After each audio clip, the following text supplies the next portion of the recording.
Bismillahirrahmanirrahim. Assalamualaikum warahmatullahi wabarakatuh. Selamat sore ya teman-teman ya. Di Itali sore ya, Ki ya? Di pagi masih jam 11. Masih pagi ya. Bukannya masih lama ya. Ya, jam tengah Oke, 9. oke. Ya, tadi sudah sedikit perkenalan ya dari Oki.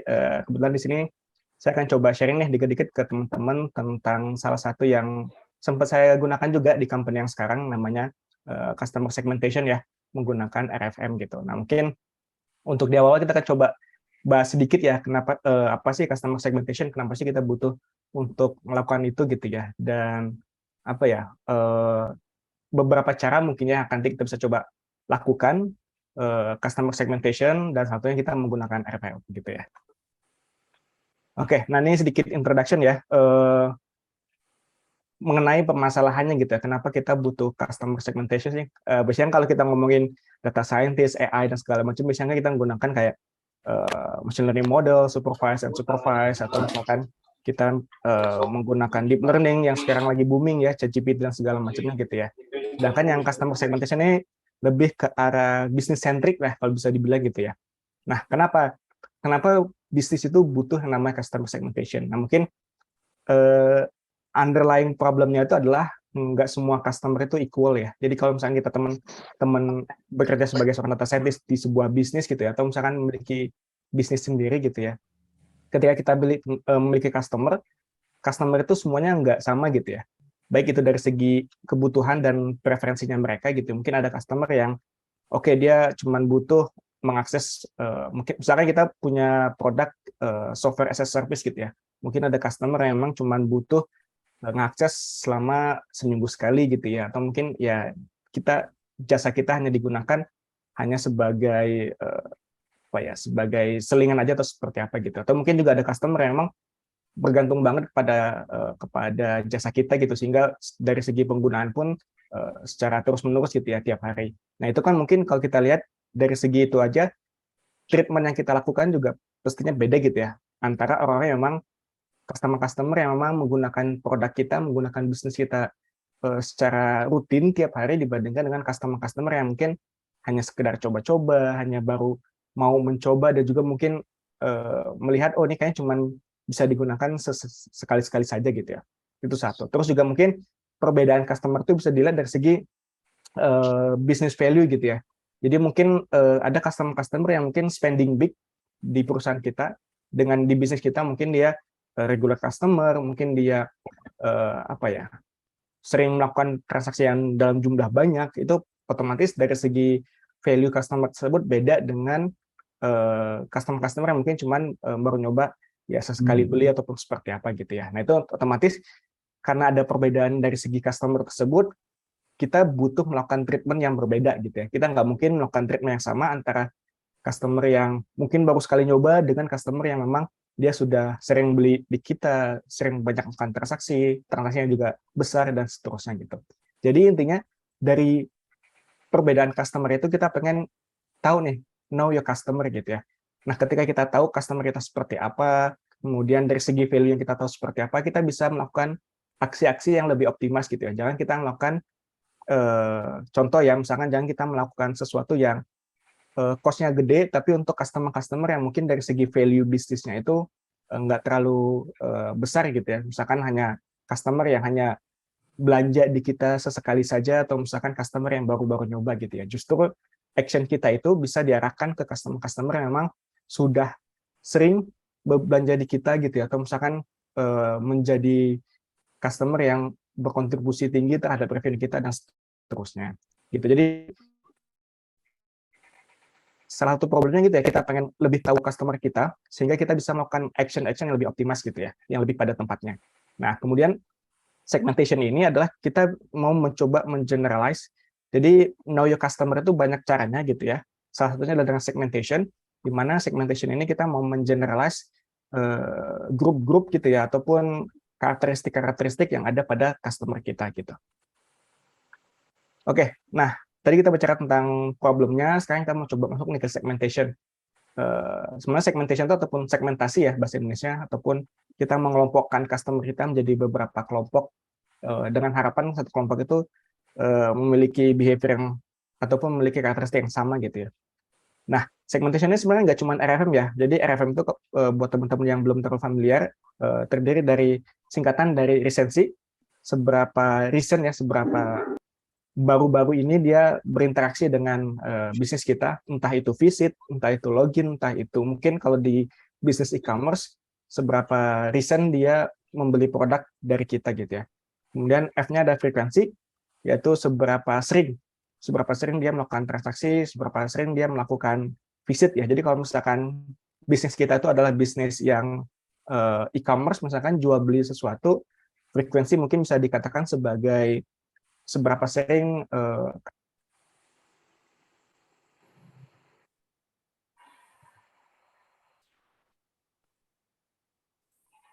Halo, sepertinya koneksinya Mas Adib bermasalah ya.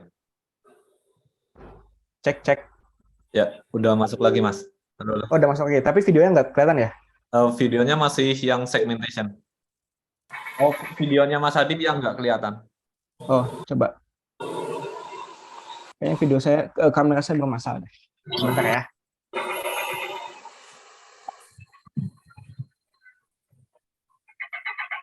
Kalau screen saya kelihatan nggak? Screen-nya masih aman Mas, masih lancar.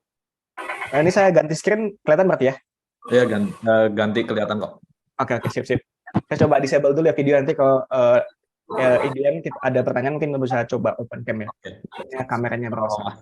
Siap. Oke, sip. Nah, frekuensi ya tadi ya. Kalau frekuensi itu seberapa sering, kalau misalkan kita company-nya SaaS ya, software as a service, mungkin lebih kepada seberapa sering customer itu visit menggunakan produk kita gitu ya. Entah itu seminggu sekali, tiap hari, ataupun mungkin cuma sebulan sekali gitu.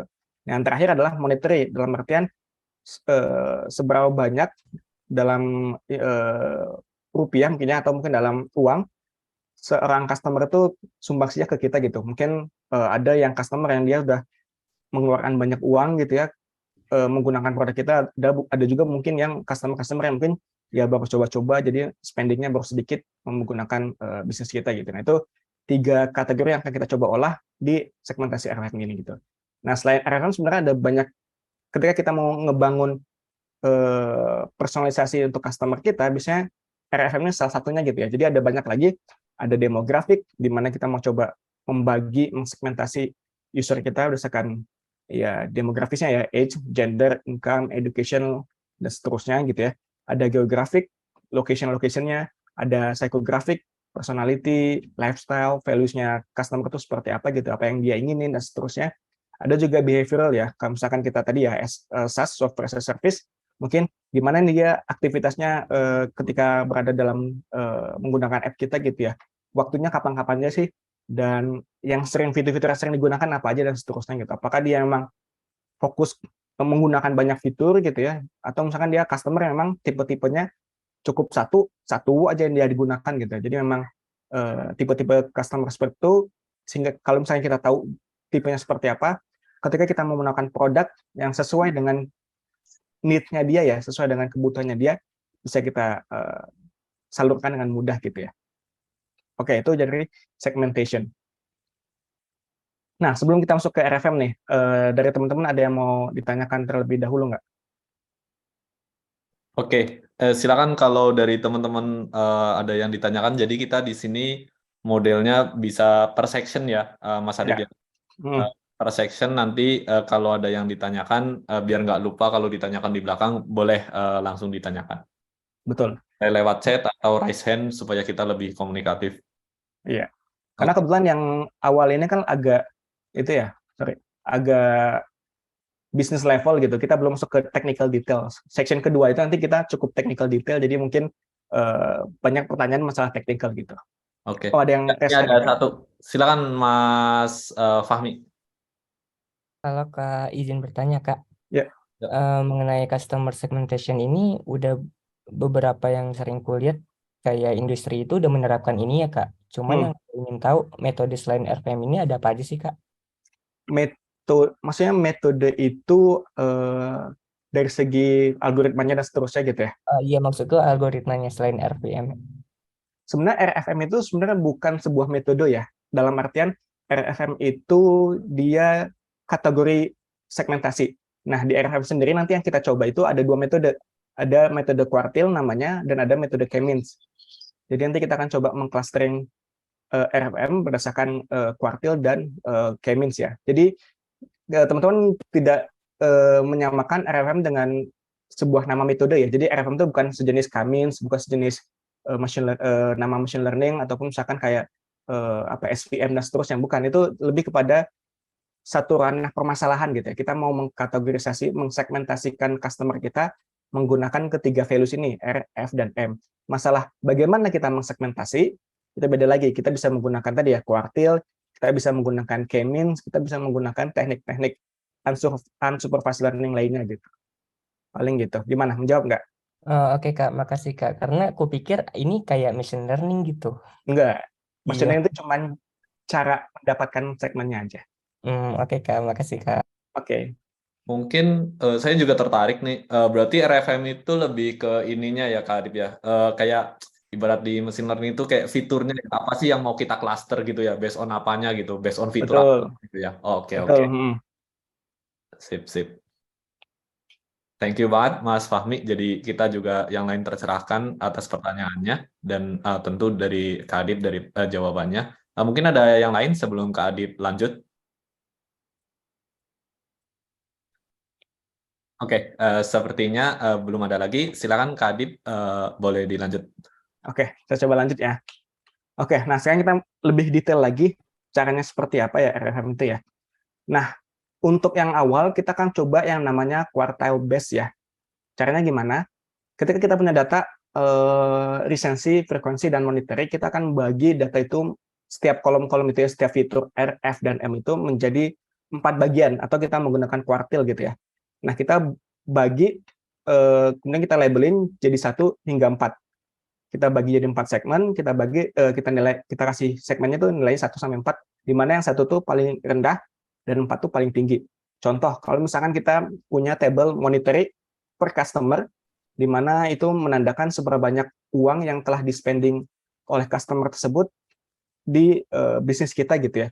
Jadi kalau misalnya kita punya 100 customer, berarti kita punya 100 data untuk kolom M gitu. Nah, 100 data itu kemudian kita bagi menjadi 4 berdasarkan kuartilnya ya.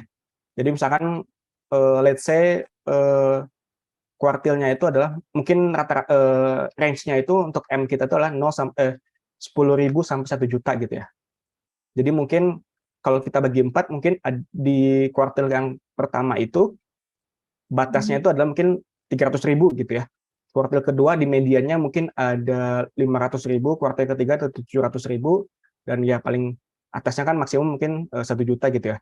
Jadi yang spending money di bawah 300.000 itu akan dimasukkan ke dalam label 1, yang spending money antara 300.000 sampai 500.000 kita assign sebagai label 2, dari yang 500.000 sampai 700.000 kita assign label 3, dan yang paling tinggi yang spending 700.000 sampai 1 juta kita assign sebagai label 4.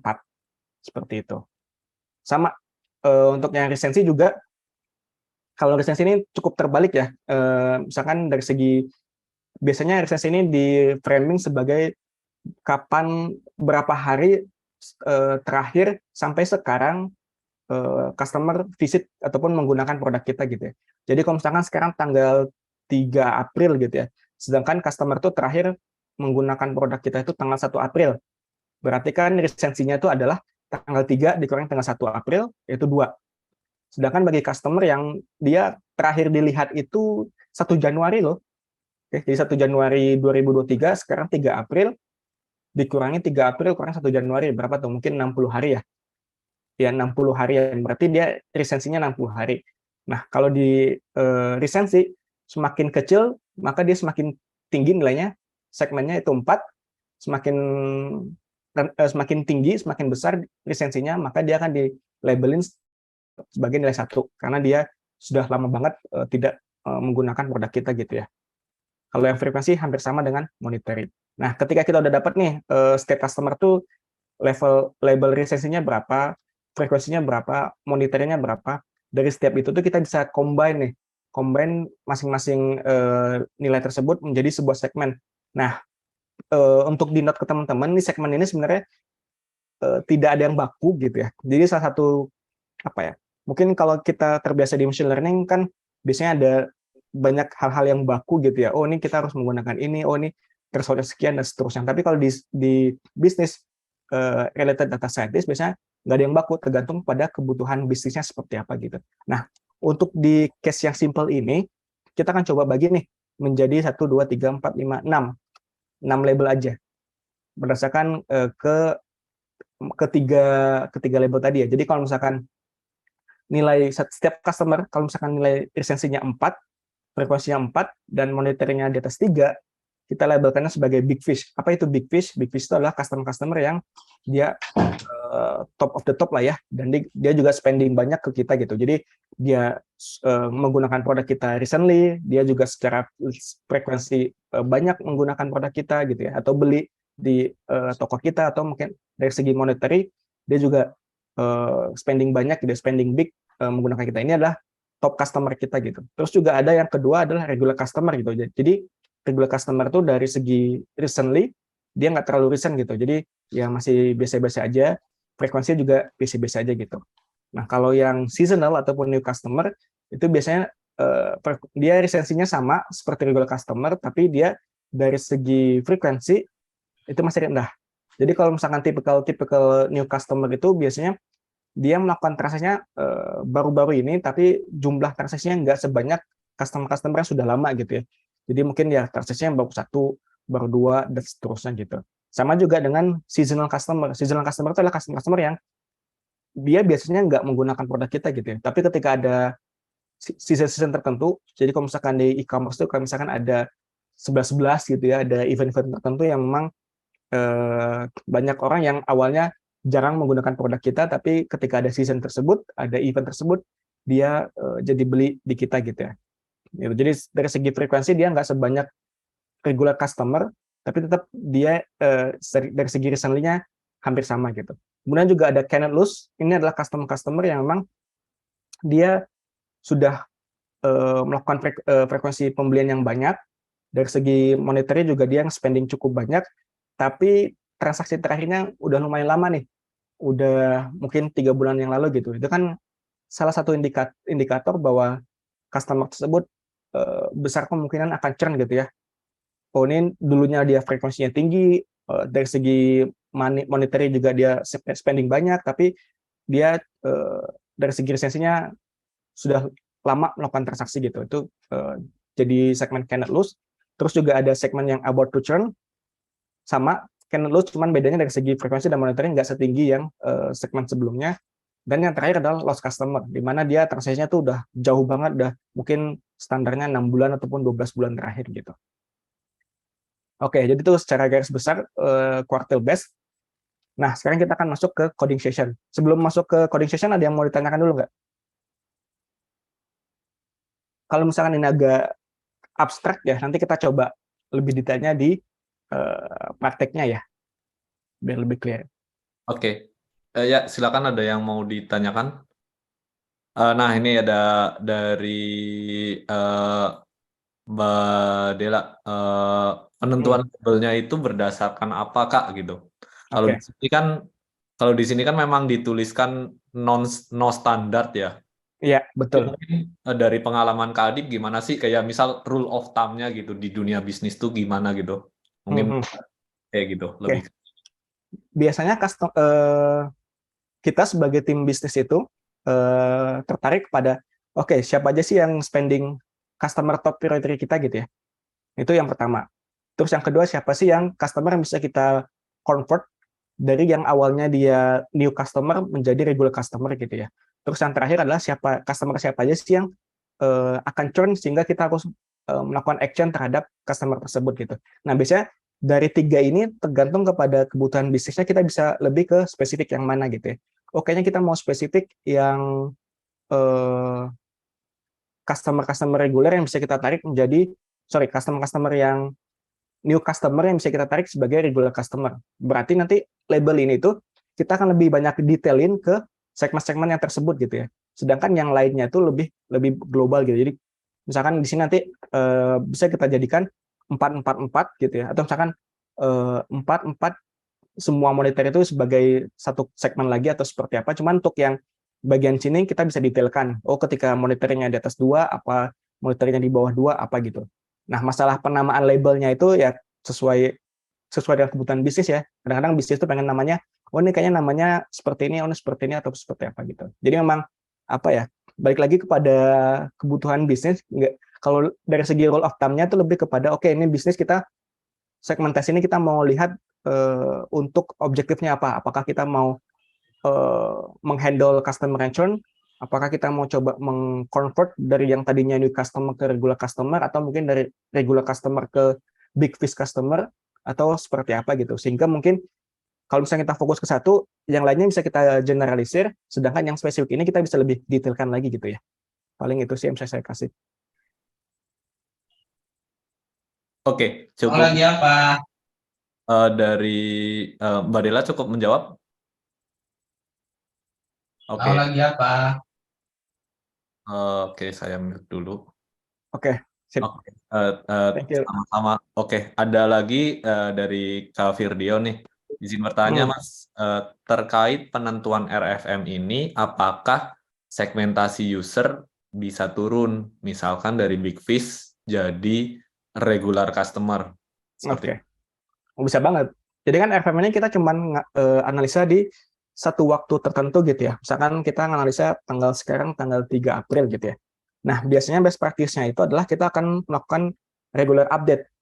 Jadi 3 April mungkin ya seminggu sekali atau 2 minggu sekali, tergantung bisnis teman-teman ya. Kalau misalkan bisnis teman tuh interaksinya cukup cepat kayak di e-commerce gitu, biasanya ya seminggu sekali itu udah lumayan itulah. Sedangkan kalau misalkan bisnis-bisnis yang memang segi transaksinya juga nggak terlalu banyak gitu ya volumenya, mungkin ya sebulan sekali kita update gitu ya. Nah, memang sering terjadi kadang-kadang, oh di minggu ini atau di bulan ini, oh ini customer ini jadi big fish nih, tapi di minggu depan ternyata tiba-tiba jadi cannot lose gitu ya, karena mungkin dari segi resensinya itu dia sudah sudah lama tidak berinteraksi dengan bisnis kita gitu. Ya udah, berarti ya kita harus ada action di situ gitu ya. Jadi memang akan selalu ada update ya. Jadi kita ini bukan satu analisa yang kita lakukan sekarang terus bisa dipakai seterusnya. Jadi tetap harus terupdate sehingga kita demografi ataupun informasi mengenai customer kita tuh tetap terupdate juga gitu.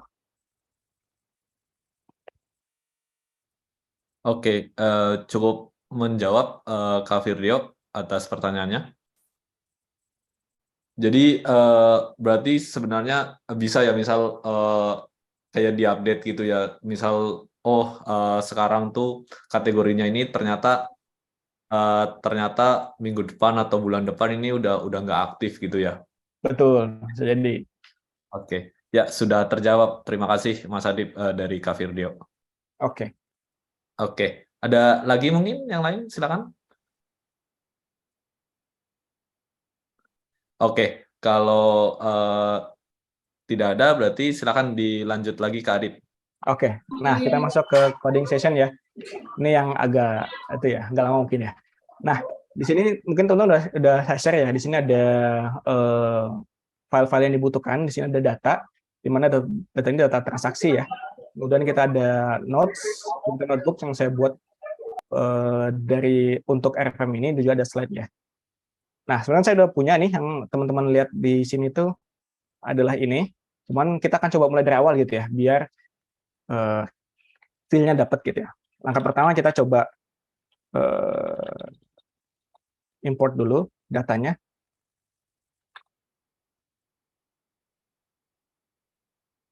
Saya lupa namanya apa tadi.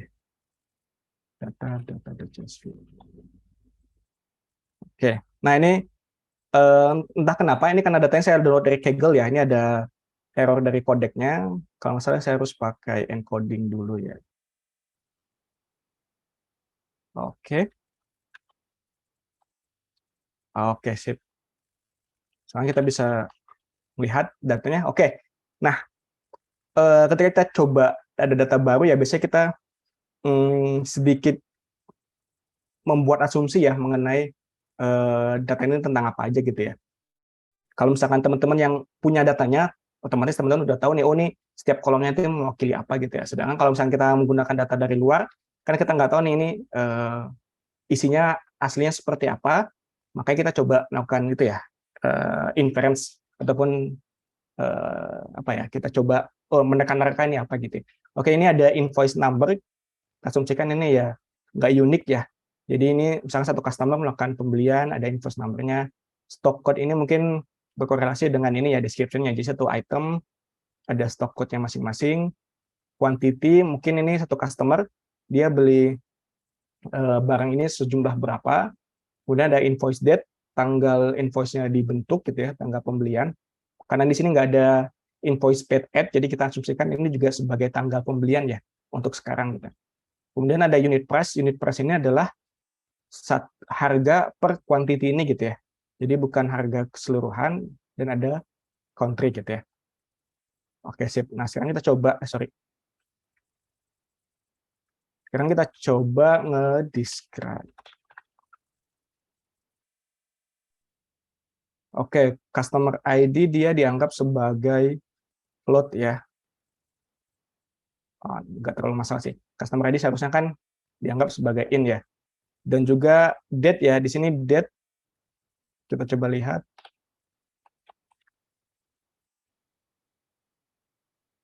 Objek ya, sebagai string ya.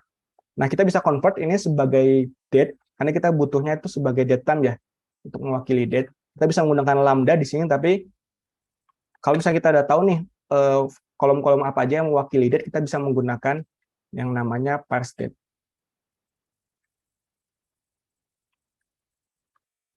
Oke, ketika kita lihat, sekarang invoice date-nya tipenya adalah date time 64 ya, atau mungkin objek date time ya.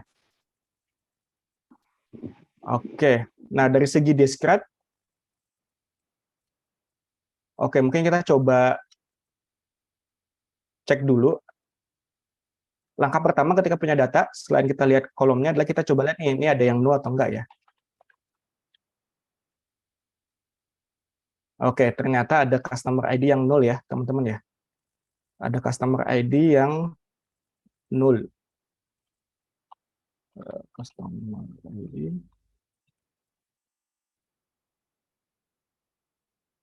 Dan cukup banyak. Nah, berhubung kita akan melakukan segmentasi per customer ID gitu ya, sehingga mungkin ya kita cukup membutuhkan ini gitu. Kalau misalkan kita tidak terlalu membutuhkan customer ID, mungkin kita bisa ngedrop kolomnya, tapi berhubung kita membutuhkan customer ID, sehingga mau nggak mau kita harus ngedrop yang nggak ada, yang customer ID-nya none ya. Dan di sini juga kita lihat tadi ada description ya. Oke, pertanyaan saja kan apakah semua description yang nol itu customer ID-nya juga nol ya? Coba kita lihat.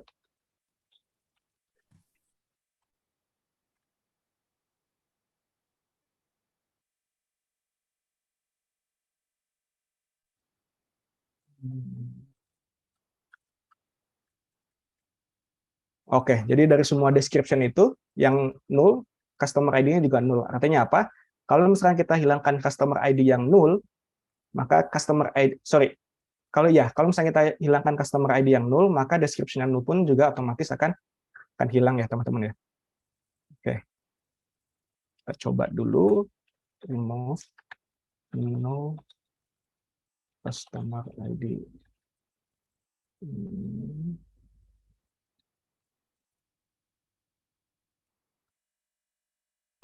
Description.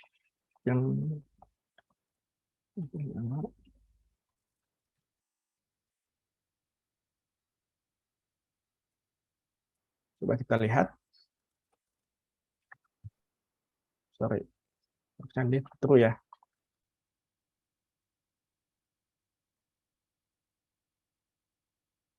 Saya ulangi ya. Nah, ini kalau yang ini kita mengambil yang dia tidak null, tapi kita reset indeksnya. Jadi kalau misalnya kita nggak reset indeks, kebetulan dia masih menggunakan indeks yang lama gitu. Sehingga kalau misalkan kita lakukan penambahan kolom dan seterusnya, itu ada copy warning gitu ya. Jadi kita reset indeks dan kita hilangkan indeks yang lama. Tadi kan di sini false ya, jadi indeksnya masih ada. Ketika kita jalankan yang ini, yang sekarang indeksnya nggak ada. Sekarang kita coba lihat. Sorry. Ini masih ada yang null. Oh, sorry. Seharusnya customer ID ya. Oke, sip. Tadi ya, jadi karena customer ID, semua yang description-nya null itu customer ID-nya null, sehingga kalau misalnya kita hilangkan semua yang customer ID yang null, maka semua description yang null pun akan hilang gitu ya. Sehingga sekarang kita nggak punya lagi data yang null ya untuk customer ID. Oke, sampai sini saya terlalu cepatkah atau seperti apa? Ya, silakan. Jadi di sini kita sesinya santai ya, Mas Adib ya. Oke, Boleh langsung raise hand dipotong berarti ya. boleh, nanti aja. Oke. Nah, oke, jadi kita sesinya santai karena ini hands on ya. Diharapkan teman-teman ilmunya nyampe dan paham. Jadi dari Mas Adib sudah berbaik hati. Jadi silakan boleh lewat chat atau raise hand aja langsung ketika ada yang mau ditanyakan daripada kelewat nanti malah udah jauh. Jadi boleh langsung ditanyakan. Oke. Nah, ini nih ada pertanyaan dari Kak Heni. Pada kasus seperti ini, handling missing value hanya boleh drop data kosong aja ya? Handling missing value hanya boleh drop data kosong. Tergantung ya, dalam artian misal nih ya, kalau kebetulan di sini kita yang missing value itu hanya customer ID ya. Jadi karena customer ID itu unik, satu mungkin karena customer ID unik gitu ya. Kalaupun missing kita mau fill, kita nggak tahu nge-fill-nya pakai apa gitu ya. Jadi agak sulit kalau misalnya kita nggak tahu konteksnya seperti itu. Terus yang kedua juga customer ID kita butuhkan gitu ya. Jadi karena kita akan mengagregasi berdasarkan customer ID, toh kalau kita fill jadinya takutnya nggak valid gitu ya. Sehingga ya mau nggak mau kita harus bekerja dengan data yang memiliki customer ID gitu. Beda kalau misalkan contoh unit price misalkan ya. Misalkan ada customer ID yang dia nggak kosong, tapi unit price-nya kosong gitu ya. Bisa nggak kita fill? Bisa aja. Caranya gimana? Mungkin kita bisa cari data-data dengan description yang sama gitu ya, item yang sama. Contoh misalkan ada dua customer nih, sama-sama beli white hanging heart tea light holder gitu ya. Tapi yang satu unit price-nya kosong, yang satu ada gitu. Kita kan bisa nge-fill berdasarkan, oh ini karena dia description yang sama, kita bisa nge-fill pricing dari yang sebelumnya ada gitu. Seperti itu gitu ya. Jadi ya apa ya? Ya tergantung lagi balik ya, kalau kita mau menghandle missing value selain kita ngebuangnya, seberapa impactful variabel yang kita gunakan, terus juga apakah kalau misalnya kita fill itu akan efeknya signifikan terhadap hasil analisa kita gitu ya, dan kita bisa dapat approximate yang bagus nggak cara nge-fill value-nya gitu ya.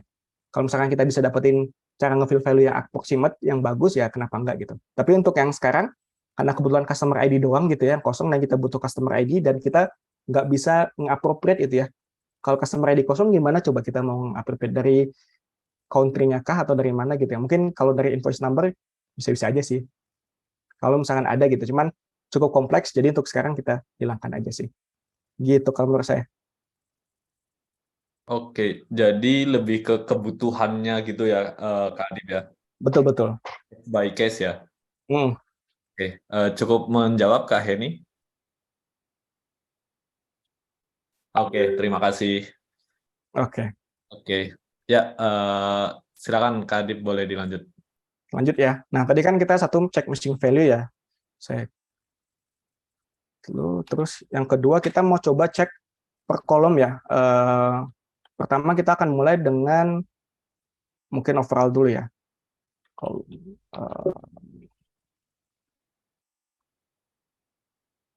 saya tutup biar nggak kelihatan. Oke, coba kita describe dulu. Oke, nah setelah kita cek missing value, kita mau coba lihat juga dari segi variabel itu ada hal-hal yang aneh ataupun yang harus kita investigate gitu nggak ya. Kalau misalkan ada yang hal aneh kita harus handle dulu, kalau nggak mungkin kita bisa coba masuk ke bagian selanjutnya gitu ya. Oke, di sini karena yang kita butuh 3 ya, resensi, frekuensi, dan monetary. Untuk resensi kita bisa dapatkan dari invoice date nantinya di bagian feature engineering gitu ya. Untuk frekuensi kita bisa dapatkan baik lagi dari seberapa sering dia menggunakan, dan untuk dari monetary kita bisa lihat dari unit price-nya nanti gitu ya. Oke, dan teman-teman familiar bahwa ini tuh satu transaksi, bukan satu customer.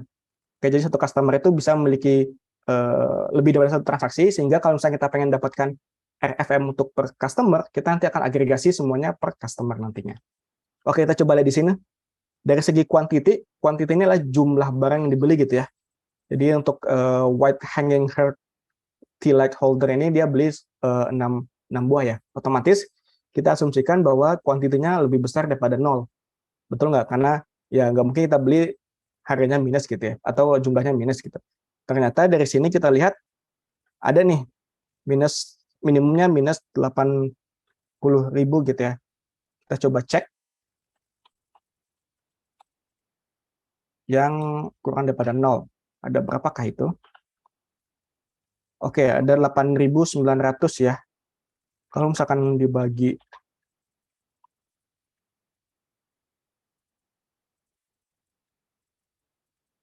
dengan jumlah data, itu sekitar 2%-an ya. Jadi ada 2% data kita yang mana kuantitinya itu negatif gitu ya.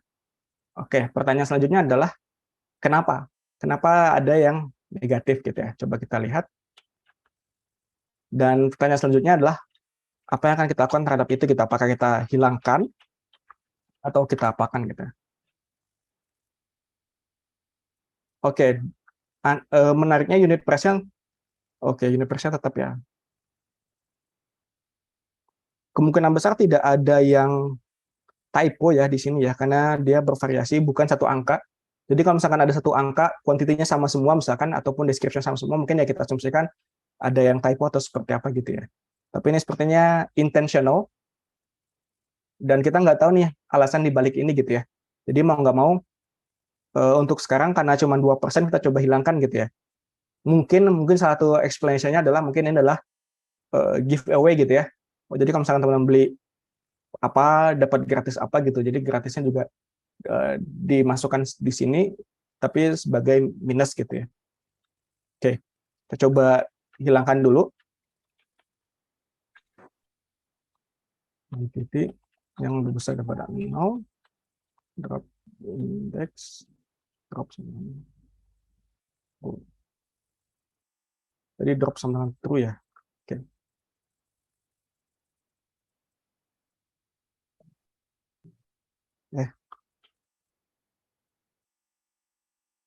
DF quantity.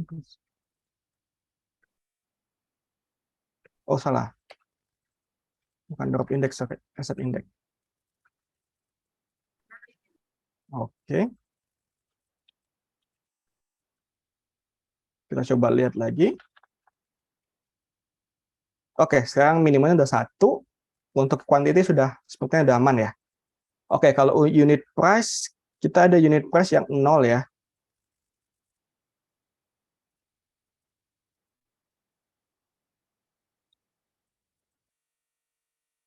Oh, nggak bisa. Ada berapakah itu? Ada 40.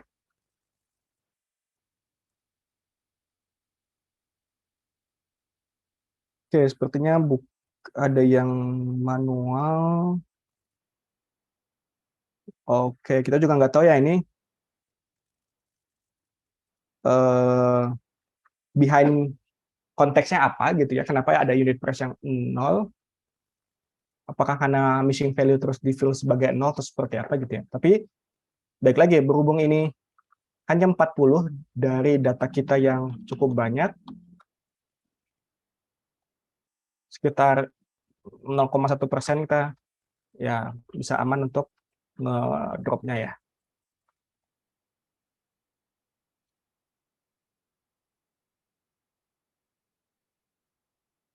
Oke, kita balik lagi.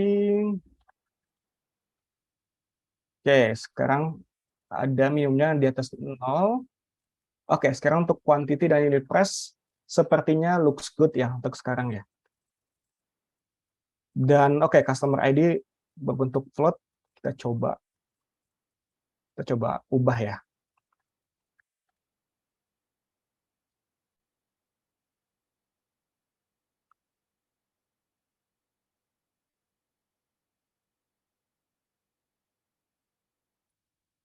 Oke, coba. Oke, sekarang customer ID jadi bilang integer ya. Oke. Oke, nah untuk nanti kita kan hanya membutuhkan quantity, invoice date, unit price, dan customer ID ya. Jadi untuk country, description, stock code, sama invoice number tidak kita gunakan ya. Karena kita akan menggunakan R, F, dan M aja. Oke, sebelum kita masuk ke fitur engineering, ada yang mau ditanyakan dulu? Oke, ada yang raise hand sepertinya. Ya, silakan Mas Rahman. Ya Kak, tes. Ya.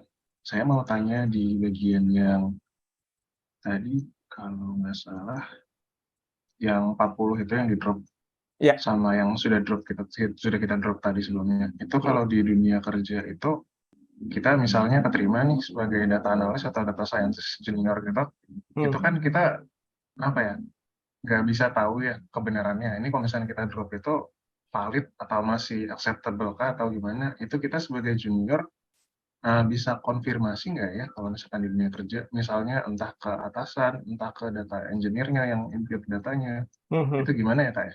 Ya. Terima kasih. Thank you. Nah, kalau yang sepengalaman saya ya, tergantung jumlah datanya ya. Jadi kalau misalkan 40 dari jumlah data kita misalkan jutaan, itu most likely karena salah input kah dari yang depannya, atau misalkan tadi ya, mungkin ada di pipeline data engineer kita atau ETL kita ada yang bermasalah gitu. Apakah kita bisa raise ke atasan kita? Bisa-bisa banget gitu ya. Dan mungkin bisa jadikan bahan diskusi ya, ini kenapa, terutama kalau misalkan data-data yang cukup krusial, seperti data pembelian, data penjualan, yang berhubungan sama uang dan juga berhubungan sama profile user kita gitu. Itu biasanya memang cukup kritikal. Jadi kalau misalkan ada yang kosong pun ya kita harus ini kenapa kosong gitu ya. Dan biasanya emang ada lognya ya. Jadi kita bisa tracing nih, kalau misalkan ada yang kosong, oh nih kenapa nih kosong, oh ternyata ada koneksi error lah ataupun seperti apa dan seterusnya gitu. Jadi kalau untuk apakah boleh kita rest ya, boleh-boleh aja. Jadi kalau misalkan tapi kalau misalkan kalau misalkan datanya itu nggak terlalu penting dan insignifikan gitu ya. Jadi kalau misalkan ini nggak ada contoh misalkan variable yang nggak terlalu insignifikan, contohnya misalkan data mungkin ya data cookies atau apa gitu ya, mungkin nggak terlalu penting untuk analisa kita gitu ya. Ya nggak masalah gitu. Tapi ketika datanya cukup penting dan kita butuh data itu adalah data utama di bisnis kita ya, harus di-rest dan kita harus proaktif. Oh ini kenapa nih kosong? Bisa jadi ada masalah di detail kita ataupun seperti apa gitu. Itu sih. Baik, terima kasih banyak ya. Yuk. Oke, terima kasih Mas Rahman atas pertanyaannya dan Kak Adib atas jawabannya. Oke, ada yang lain mungkin sebelum dilanjut lagi? Oke, belum ada lagi. Oh, ada ini dari Kak Apri. Kak, kenapa data customer ID diubah ke int? Kenapa nggak ke string? Oke. Pertanyaan yang bagus ya. Sebenarnya nggak ada alasan tertentu ya daripada float. Dan kalau string, mungkin kalau customer ID-nya ada char-nya, mungkin kita bisa convert ke string ya. Cuman kalau di sini saya quick lihatnya, quick look-nya itu adalah ini karena ini sepertinya UID ya. Jadi dia di-generate secara otomatis incremental, dan incremental tuh biasanya ya dari bentuk berupa integer gitu ya, berupa numerical. Jadi ya saya coba convert ke int gitu. Kalaupun mau di-convert ke string pun sebenarnya nggak masalah ya, karena kita saya nggak tahu tentang optimasinya ya, apakah lebih optimas menggunakan string atau menggunakan int, tapi ya karena kita nggak ada operasi langsung ke customer ID, bot seharusnya nggak ada masalah sih. Gitu. Oke, jadi nggak masalah ya, lebih ke kebutuhan, kecuali kita mau kayak nge-cluster berdasarkan urutan gitu. Karena ini kan juga sekedar ID gitu ya Kak ya? Betul. Oke. Cukup menjawab Kak Apri? Oke, sepertinya cukup menjawab. Oke. Cukup. Oke, terima kasih Kak Apri atas pertanyaannya. Oke, ada lagi mungkin sebelum dilanjut? Oke, silakan dilanjut lagi Kak Adit. Oke, sip. Nah, ini karena datanya sudah selesai dan ini data transaksi. Sebelum kita agregasi, kita butuh beberapa variabel nih. Karena kita ini kan baru unit price, kita butuh monetary. Monetary itu adalah jumlah transaksinya, jumlah berapa kali jumlah keseluruhan transaksinya gitu, bukan cuma satu item aja. Dan juga kita butuh recency ya, seberapa sering, seberapa recent dia melakukan pembelian di toko kita gitu ya. Nah itu kita akan lakukan fitur engineering ya, kita akan buat sebuah fitur baru. Oke, fitur yang pertama adalah recency ya. Seberapa sering. Nah, di sini kita ada invoice date. In real world, dalam dunia nyata, kita kan bisa mengurangkan tanggal sekarang dikurangi tanggal invoice date untuk dapat jeda ya, jarak antara seberapa jauh sih pembelian tersebut dengan data yang sekarang gitu ya, hari sekarang. Cuman karena ini datanya data lama, sehingga kalau misalnya kita kurangkan dengan data yang sekarang itu takutnya terlalu jauh jaraknya gitu. Ini 2010 dan seterusnya. Maka untuk ini kita akan mengurangkan dengan data yang terakhir aja. So df invoice date max. Oke, di sini ada timestamp-nya 2011-12-09 ya. Jadi kita akan mengurangi invoice date ini dengan tanggal ini untuk dapetin seberapa recent dia membeli per tanggal ini. Oke. Nah, sebelum itu kita akan convert dulu karena ini kan dia bentuknya adalah date time ya. Jadi ada date, ada timestamp-nya juga. Sedangkan untuk recency kita cuma butuh date-nya aja. Sehingga kita akan convert dulu, kita akan buat date ya. Itu adalah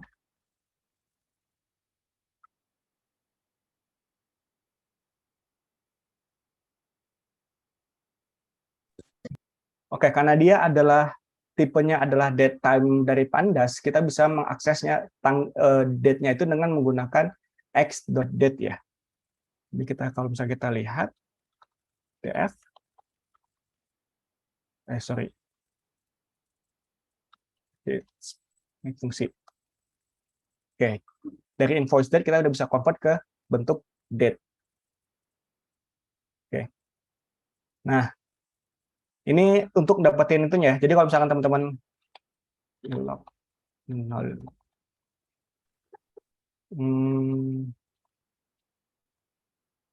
invoice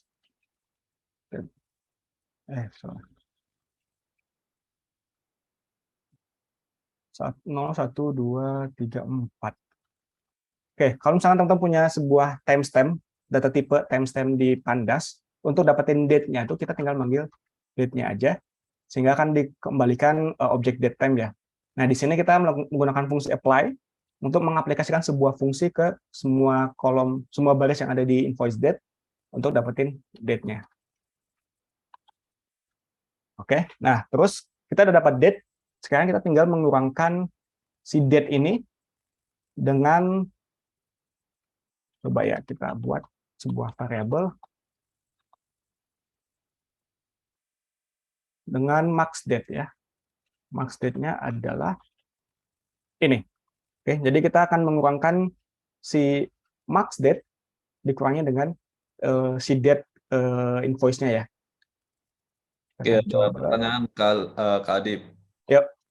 Kayak lebih ke alternatif sepertinya. Jadi kalau pakai .dt, .date itu bisa nggak di via chat?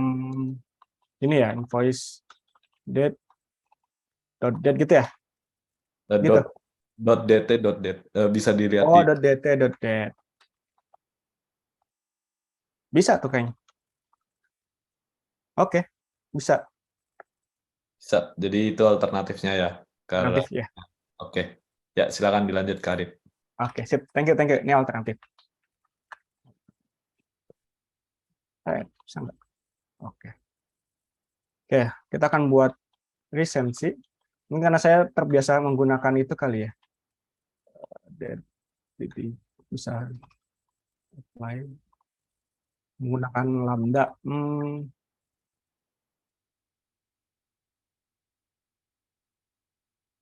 Oh, sorry. Next.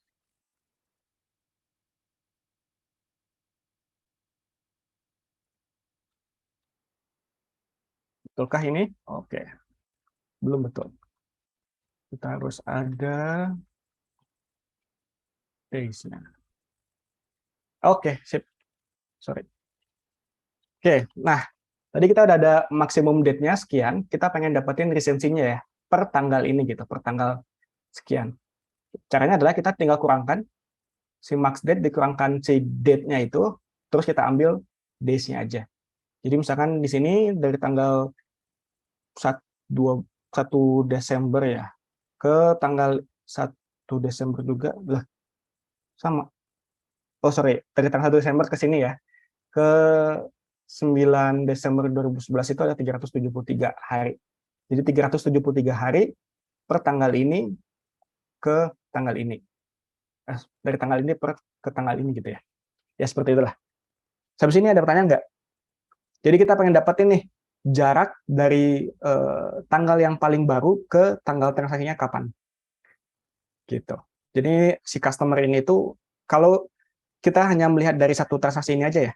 Karena kan ini per transaksi ya, jadi bisa jadi ada transaksi lain yang lebih baru gitu ya. Tapi kalau misalnya kita lihat per transaksi ini aja, oh dia udah 373 hari nih nggak bertransaksi di platform kita gitu ya, nggak melakukan pembelian di platform kita. Oke, aman ya? Kita coba lanjut. Ya, lanjut. Oke, nah sekarang kita udah dapat lisensi, sekarang kita mau dapetin monitor ini.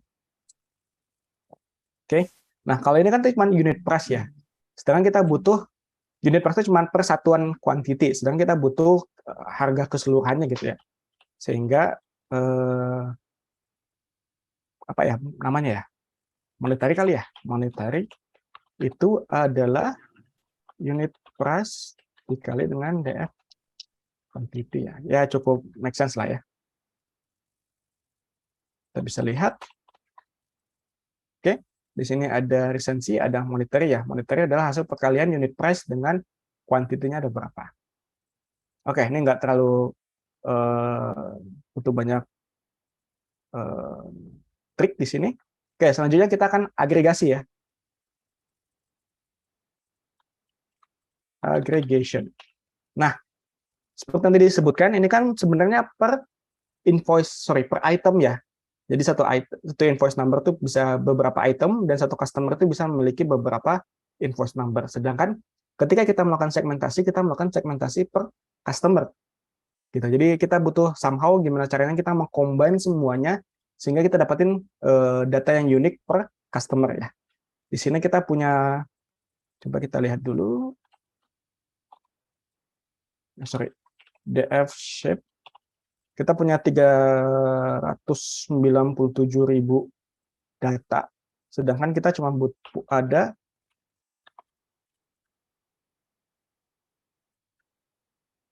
4.338 customer gitu ya. Jadi dari sekian 400.000 data itu cuma dilakukan oleh 4.000 data. Tapi kita butuh data 4.000 ini gitu ya. Jadi butuh agregasinya.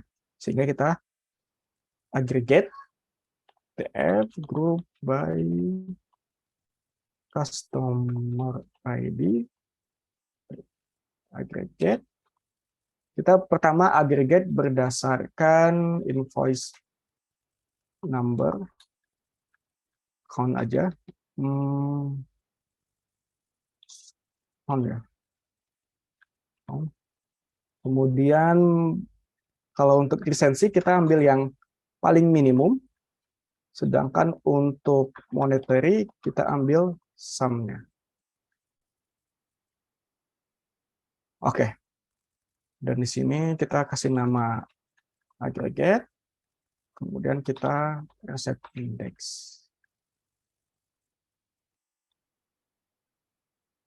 Oke, jadi kita punya setiap customer ID itu, ini artinya invoice number itu jumlahnya ya, jumlah transaksinya ya, karena kita count. Kemudian ada resensinya, paling minimum. Jadi kalau misalkan ada 2 buah transaksi, yang pertama resensinya 10 hari, yang kedua resensinya 3 hari, kita ambil yang paling dekat ya 3 hari. Kemudian monetary itu jumlahnya yang di spending berapa, kita ambil sum-nya. Kita jumlahkan keseluruhannya. Oke. Sampai sini ada yang mau ditanyakan dulu kah? Oke. Belum ada sepertinya. Kak Adit, boleh dilanjut. Oke, mantap. Ini sampai jam berapa? Kalau jam Mungkin boleh setengah jam lagi ya Kak Adit ya. Oke, Takutnya sip. udah ada yang nabrak buka. Oh iya.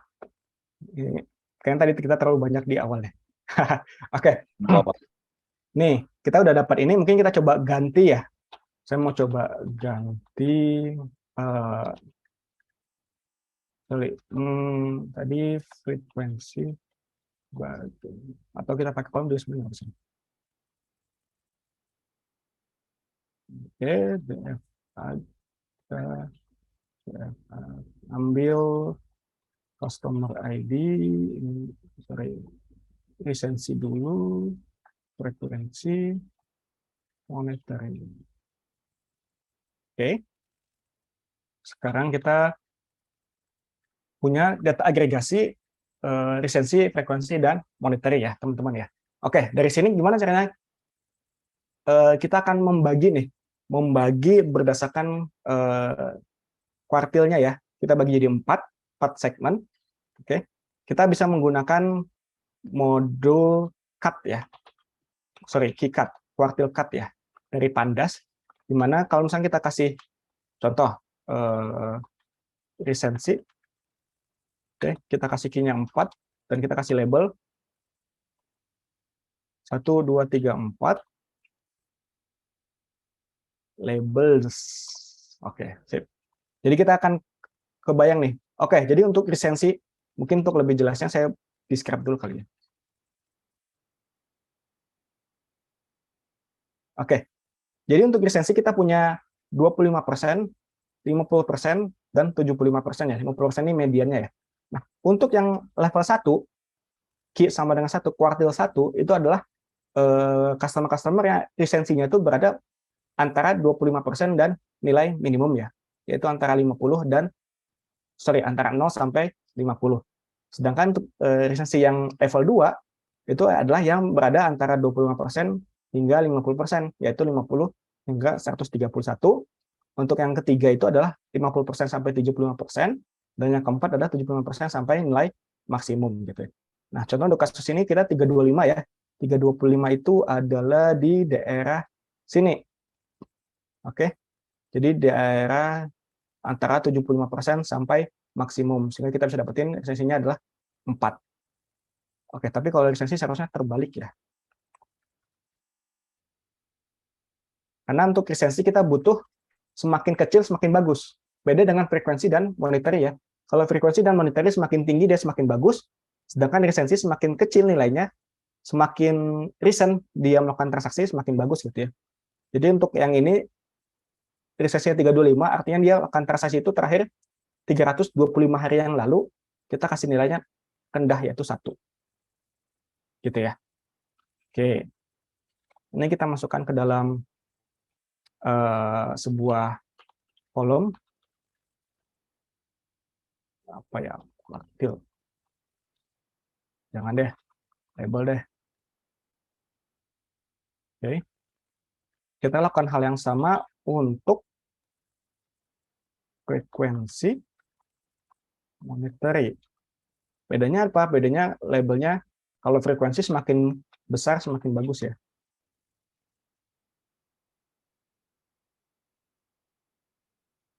Oke. Oke. Now we do have. Oke. Kan kita punya setiap customer ID itu level resensinya berapa, level frekuensinya berapa, level monetary-nya berapa gitu ya. Oke, sampai sini ada yang mau tanyakan dulu? Oke, ada satu pertanyaan tapi lebih ke tools Kak. Jadi kelebihannya apa sih Jupyter dibanding Jupyter Notebook? Apa ya? Mungkin lebih UI-nya lebih nice aja kali ya, dan juga mungkin ada support di sini kan bisa mana tadi?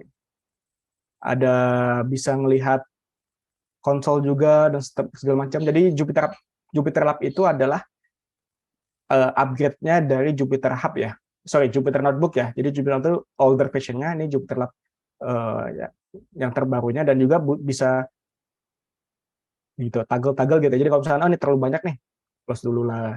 Ini bisa close dulu lah. Gitu sih. Tapi dari segi functionality seharusnya nggak ada masalah. Lebih ke fasilitas saja ya, kayak tambahan UI dan Betul. Pemanis buatan aja. Oke. Ada yang tanya lagi. Kalau di dunia kerja, biasanya setelah kita mengeksplor data menggunakan Python, selanjutnya apa yang kita lakukan ya, Kak? Apakah PPT ke stakeholder atau step by step lainnya? Tergantung. Setelah balik lagi ke teman-teman mengeksplor data itu untuk apa gitu ya. Kalau di dunia bisnis itu kita eksplor data itu untuk mendapatkan insight gitu ya. Jadi kita nggak ada tugas untuk nge-explore data, kita ada tugas untuk nge-solving problem bisnis gitu ya.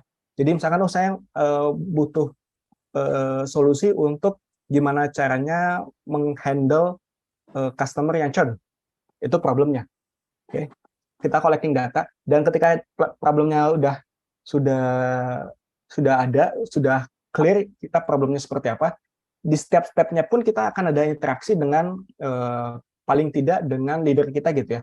Misalkan ini saya mau nge-solving bagaimana menghandle kita bisa menurunkan customer yang churn.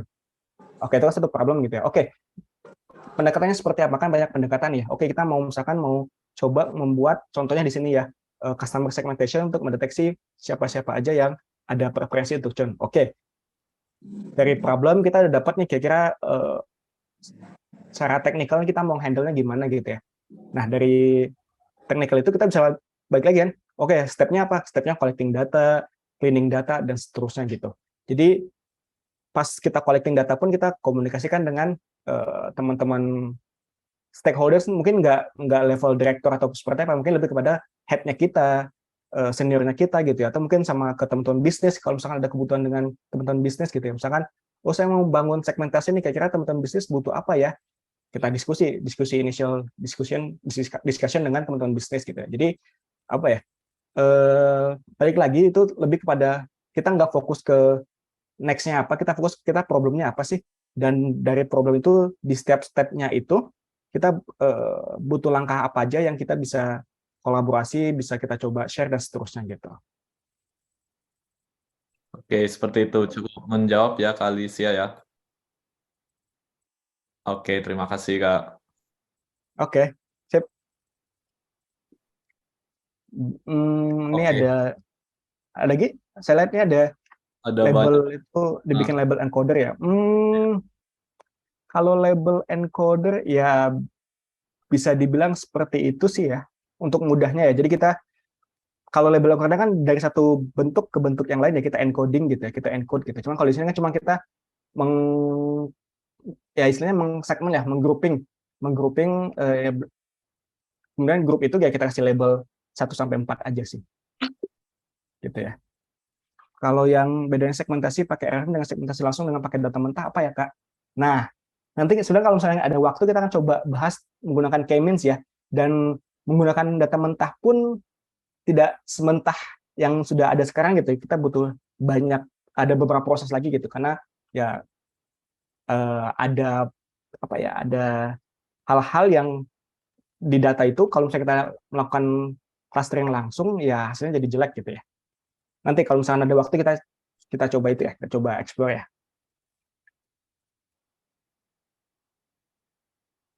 Oke, ada lagi nggak? Itu Kak Fahri ya untuk jawabannya, untuk bedanya. Lihat nanti kita waktunya. Kemudian yang dari Andika nih, Kikat yang PDD semua. Oh sorry. Thank you. Ini kebanyakan kompas saya. Oke. Monetary. Pantas ini sama semua. Oke, sip. Terima kasih pengingatnya Kak Andika. Oke. Sepertinya udah nggak ada lagi. Silakan dilanjut. Mungkin kita pull dulu aja ya pertanyaannya ya. Boleh. Ajar RFM analisisnya. Nanti kita lanjut tanya jawabnya. Tapi boleh di pull dulu di chat. nanti kita bacakan satu-satu. Oke. Nah, sekarang kita udah masuk ke itu ya. Tadi kita udah ada label per segmen per customer-nya, customer ID itu nilainya 1 untuk di resensi, nilainya 1 di frekuensi, nilainya 4 di monetary. Nah, mengacu pada tadi ya, kita table ini. Nah, sekarang kita mau coba generalisir lagi nih menjadi lebih tinggi ya. Jadi ketika resensinya 4, frekuensinya 4, monetary-nya bisa dapat 3, kita labelnya big fish gitu ya, dan seterusnya. Ya, kita buat function-nya.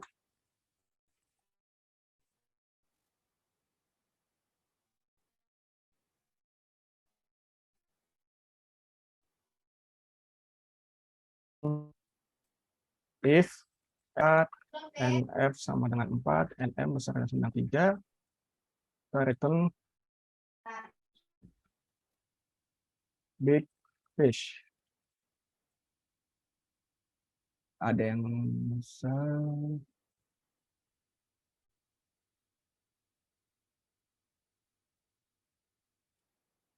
Oke.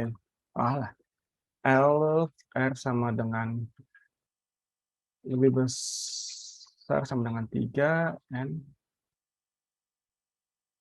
F besar sama dengan 3, F besar sama dengan 3, akun regular customer. Alif R besar sama dengan, balik lagi ya, ini tergantung kepada bisnis ya, jadi nggak ada hal yang baku, ini bukan sesuatu yang baku, jadi teman-teman return functional customer alif R sama dengan 2, N F sama dengan 3, N sama dengan 3, akun ya, lulus alif R sama 2, akun about to alif R sama dengan 1, akun lost customer else.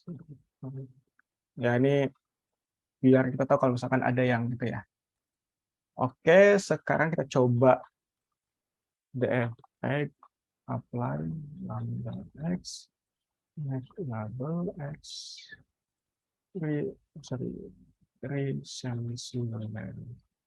label x potential label x label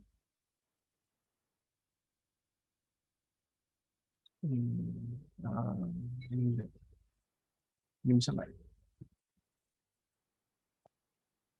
Indeks sama dengan belum aksi sekali ya. Nah, oke, sip. Sekarang kita bisa masukkan ke dalam RFM label sama dengan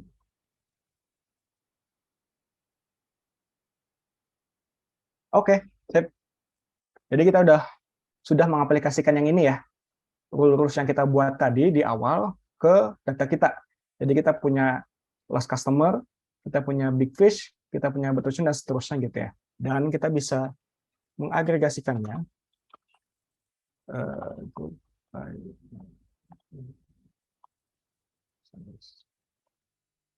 seperti ini ya. Kalau nggak salah kita bisa import Seaborn SMS barcode data sama dengan X sama dengan oh sorry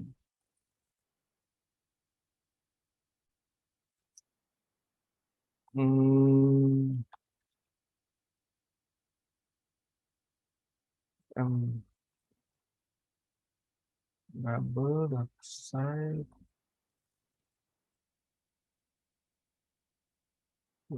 keren. Coba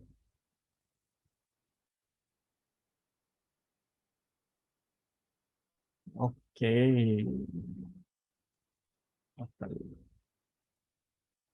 Index. Oke, ini kita bisa kasih DFM. X-nya itu mungkin apa ya, total deh. Sedangkan Y-nya itu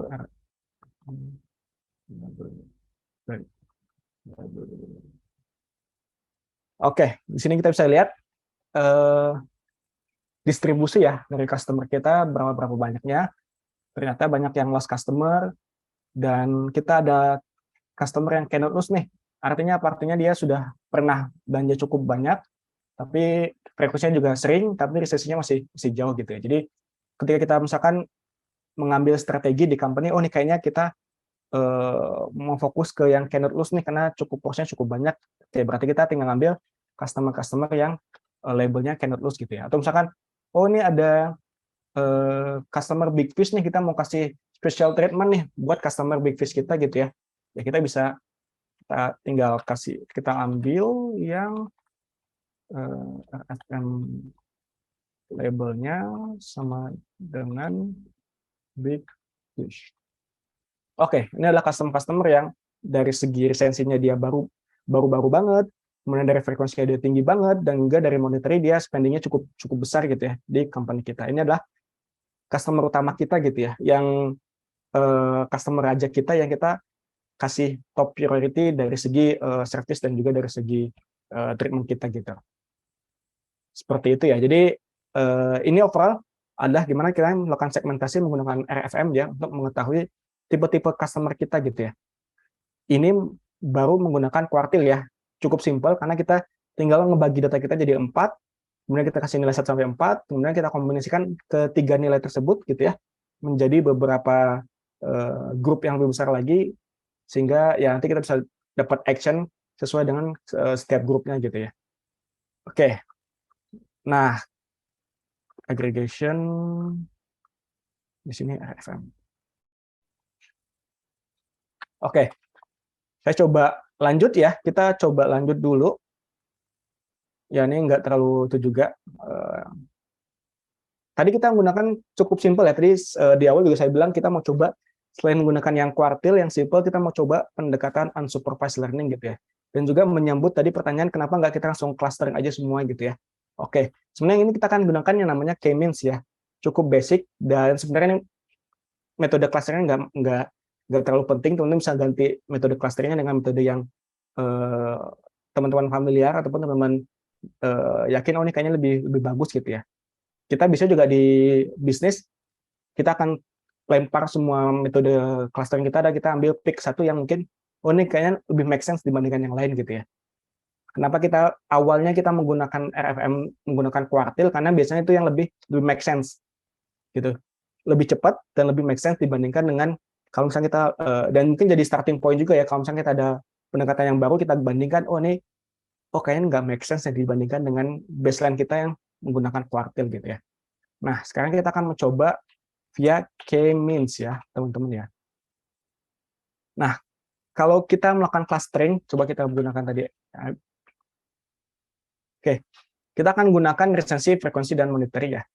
Kita nggak bisa serta-merta langsung melakukan clustering menggunakan data RFM ini ya. Kenapa? Karena seperti yang teman-teman lihat, ini scale-nya beda.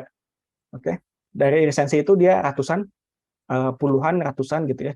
Frekuensi juga sama, puluhan dan ratusan, tapi kalau monetary dia besar banget gitu ya, ribuan dan seterusnya. Kalau kita menggunakan K-means yang berbasiskan perhitungan jarak gitu ya, bisa jadi satu kolom ini mendominasi kolom-kolom yang lain gitu, sehingga dari segi perhitungan ya jadinya hanya monetary aja yang terlihat gitu ya, sedangkan yang lainnya nggak kelihatan gitu. Makanya sebelum ini kita coba standarisasi dulu, kita scaling dulu gitu ya, kita normalisasi. Nah, untuk transformasi sendiri sebenarnya ada dua ya, kita bisa scaling ke 0 sampai 1 atau 0 sampai 100 gitu ya, atau mungkin yang sering digunakan Z-scale ya. Nah, kalau misalkan yang 0 sampai 100 juga sebenarnya tidak, kalau misalkan ada outliers, feature outliers itu tetap ke bawah gitu ya, di data kita yang baru hasil transformasi gitu ya. Makanya kita di sini kita akan gunakan transformasi normal ya atau Z-scale ya. Kalau tidak salah, preprocessing import Z-scale gitu, nggak tahu ya, lupa saya. Kita coba nyontek dulu ya. Oke, standar scaler namanya kawan-kawan, lupa. Oke, atau disebut Z-scale. Oke, nah kalau yang standar scaler ini dia akan coba mengtransformasi berdasarkan mean and median-nya ya. Jadi dia range-nya itu berputar pada 0, jadi ada nilai negatif, di mana 0 itu mungkin di min-nya atau median, saya lupa itu. Tapi dari segi outliers, dia sebenarnya masih ada tetap, tapi tidak mempengaruhi terlalu banyak gitu ya. Paling mungkin nilainya beda sendiri, misalkan -8 ataupun +8 gitu ya. Nah, di sini kita akan coba mentransformasi masing-masing scalar sama dengan df aggregation scale. Kita akan pakai looping, esensi, frekuensi, monetary. Kita bentuk dulu scalarnya sama dengan standar scalar, scale key sama dengan scalar key fit transform df key. Oke, sekarang kita bisa lihat df head. Oke, sekarang yang scaled ini sudah berubah menjadi bentuk itu ya, bentuk standarnya, bentuk normalnya. Nilai rentangnya juga sama, jadi nggak beda lagi 100.000 ke 1 ke ratusan, semua hampir sama gitu ya. Dan kalaupun ada outliers, ya dia akan jadi tetap outliers gitu, tidak mempengaruhi, tidak nge-squeeze semua datanya menjadi rentang yang sama seperti yang ada di itu ya, scaling biasa gitu, 0 sampai 100 atau gimana. Oke, nah nanti ini akan kita gunakan untuk data k-means ya. Jadi df k-means sama dengan df customer ID scale recency scale frequency scale monetary. Oke. Nah, di k-means kita harus menentukan nilai k nih. Nilai k-nya apa gitu ya, berapa nilai k-nya. Nah, di sini kita menggunakan yang namanya elbow method ya. Elbow method itu digunakan untuk kita bisa cek kira-kira nilai K mana yang paling optimal, sehingga kalau misalnya kita ningkatin K-nya itu loss-nya itu jadi nggak terlalu itu ya, nggak terlalu signifikan gitu ya. Nah, di sini kita bisa gunakan manual, kita buat sendiri pakai looping, tapi di sini saya coba menggunakan yang namanya yellow brick ya. Jadi ini saya copy aja semua deh, biar cepat ya. Saya gunakan satu metode, satu package yellow brick namanya, di mana dia melakukan visualisasi dan juga pencarian nilai K yang paling sesuai ya. Di sini saya random state-nya saya ganti 10. Di sini saya coba ngambil K-nya dari 2 sampai 20 gitu ya. Untuk itunya saya ganti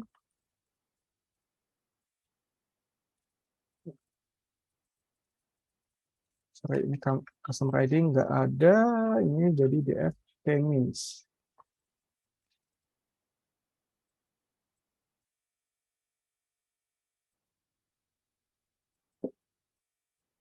Oke, cukup lama ya. Oke, mungkin sambil nunggu trainingnya, kita sambil ini Karib jawab pertanyaan. Boleh. Oke, jadi Kak, dari Kak Unggul, Kak, dasar penentuan standar scalar pada min-max scalar di suatu dataset itu pertimbangannya apa saja ya? Oke. Sebenarnya dari segi tujuan ya, kalau min-max scalar itu kan dia akan mencoba mengubah data kita jadi satu range ya. Misalkan yang awalnya di ratusan ribu, jadi 0 sampai 100 misalkan gitu ya. Sehingga kalau misalnya kita punya data dengan 3 kolom, kayak yang tadi, tiga-tiganya itu berada dalam range yang sama gitu.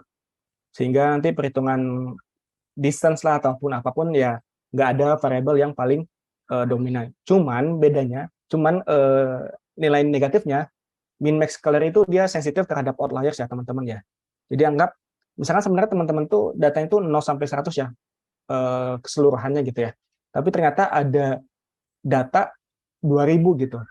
Nah, pada min max scalar kan 2000 itu diperhitungkan kan, sehingga 2000 itu jadi 100, sedangkan sisanya yang lainnya itu jadi 0, 1, 3, 2, dan seterusnya gitu.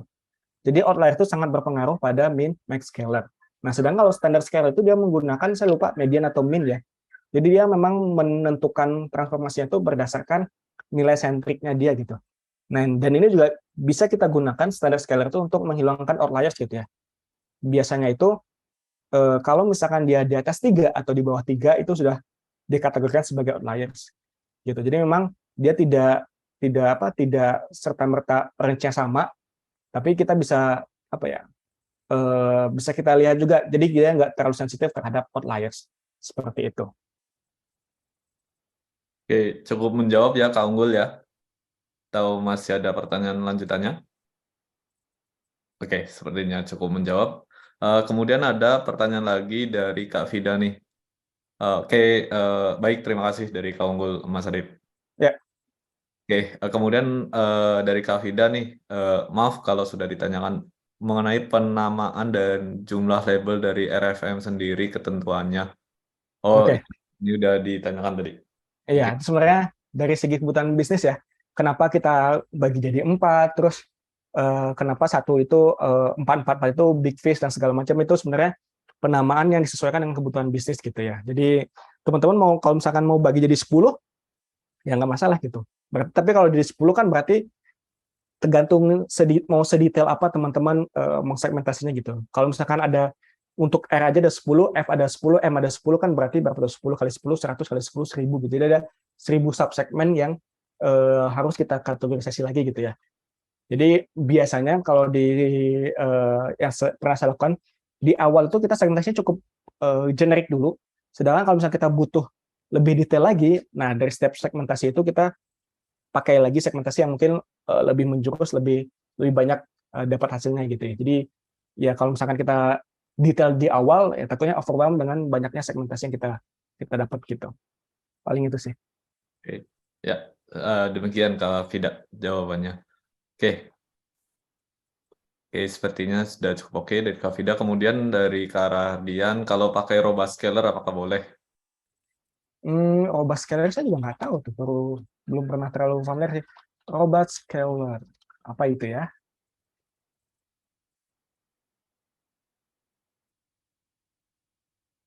Oke.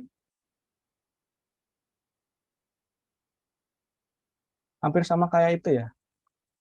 Standar scaling ya, paling Beda pendekatan. pendekatan aja. Harusnya sama aja ya. Ini tapi ini karena dia remove median and scale data. Oh ya, harusnya dari segi scale sama ya, jadinya convert ke bentuk yang range-nya sama ya per setiap kolomnya. Jadi kalau saya, selama dia nggak sensitif terhadap outliers, terutama kalau misalnya kita berhubungan sama uang ya.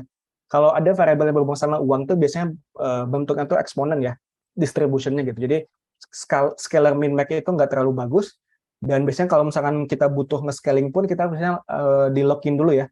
Kita convert ke log, baru kita scaling di sana gitu. Karena emang ya distribusi uang kan ya nggak Gaussian ataupun normal gitu ya. Jadi satu orang ada yang high banget, satu customer ada yang belinya cukup banyak banget, sedangkan 80%-nya ya di bawah berapa gitu ya. Jadi selama itu dia robust terhadap outliers dan dia bisa mengubah kolom-kolom yang berbeda range itu dalam bentuk range yang sama, harusnya nggak masalah sih. Gitu ya. Saya nggak terlalu familiar juga sih dengan robust scalar sih. Kayaknya harusnya sama ya dengan yang standar scalar. Ya macam kayak fitur gitu ya, tinggal dicoba dulu gitu ya, terus sesuai atau enggak dengan kebutuhan. Betul. Ada pertanyaan lagi dari pertanyaan lanjutannya Kak Dela nih. Untuk segmentasi di industri, apakah memang lebih sering memakai RFM daripada demografik atau jenis segmentasi yang lain? Kalau di industri semuanya dipakai. Maksudnya kita pengen tahu sebanyak mungkin mengenai customer kita gitu ya. Jadi kalau demografik kan mungkin di beberapa contoh kalau misalnya kita di startup ya biasanya ada data yang mengkolek itu gitu ya. Jadi kalau kita daftar sebuah aplikasi, kita minta di input tanggal jenis kelamin, tempat tanggal lahir dan seterusnya itu kan sudah ada gitu ya. Nah, biasanya itu lebih mudah didapatkan. Geografik juga biasanya lebih mudah didapatkan mungkin kalau yang pakai GPS dan seterusnya gitu. Mungkin kenapa yang RFM lebih banyak diskusinya mungkin karena itu bukan sesuatu data yang tersedia secara default untuk beberapa bisnis gitu ya. Jadi memang harus kita olah dulu gitu.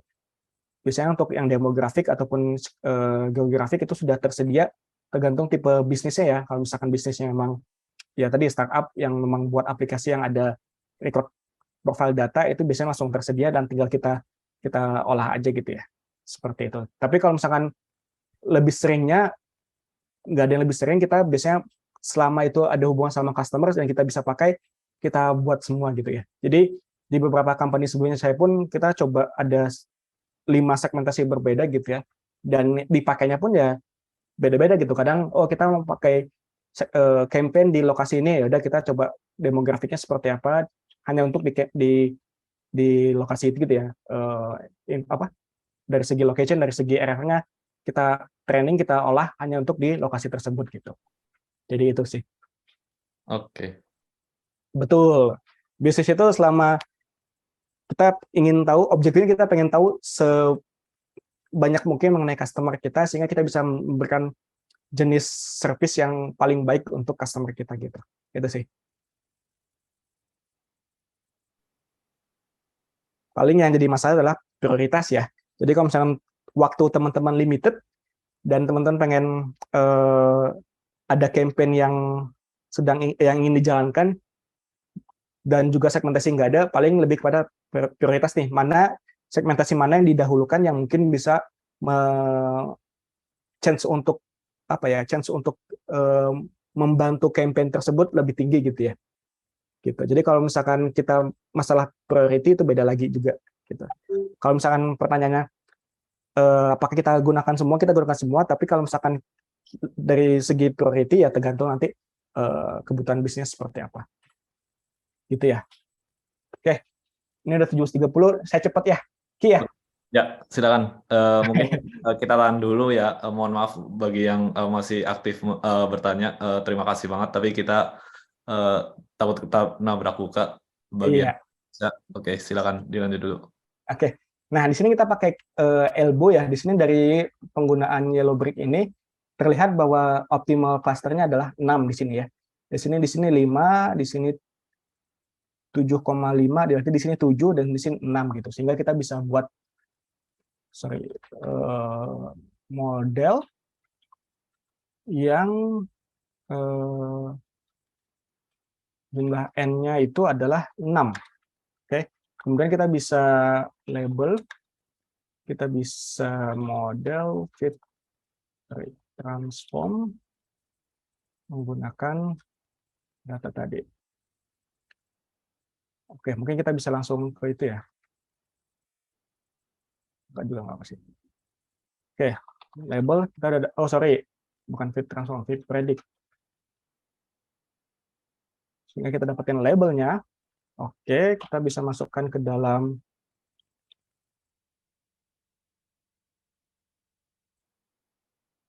labelnya. Sorry, DF Cummings. Oh ya, udah.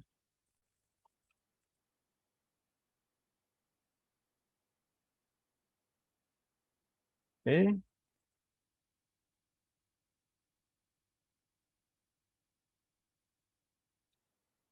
Label, nggak apa-apa lah, label. DF K-means. Oke, di sini kita udah ada hasil clustering menggunakan K-means ya. Jadi kalau misalnya kita bisa lihat group by RFM label size, kita punya 6 cluster. Tuh ada yang cluster 0, ada yang 1000, cluster 1 ada yang 2000, cluster 5 300 dan ada yang 14 ya. Jadi ini salah satu kalau misalnya kita menggunakan K-means ataupun metode yang lain, bisa jadi satu cluster itu cuma ada segini ya. Nah, mungkin kita butuh, entah kita butuh ganti pre-processing-nya, kita butuh ganti metodenya, dan seterusnya gitu ya. Oke, nah ini kan tadi kita bisa nge-inverse ya, oh ini yang seperti ini berarti about to churn atau big fish dan seterusnya. Kalau yang kita gunakan K-means gimana? Bisa juga, tapi kita gunakan plotting ya. Bisa coba.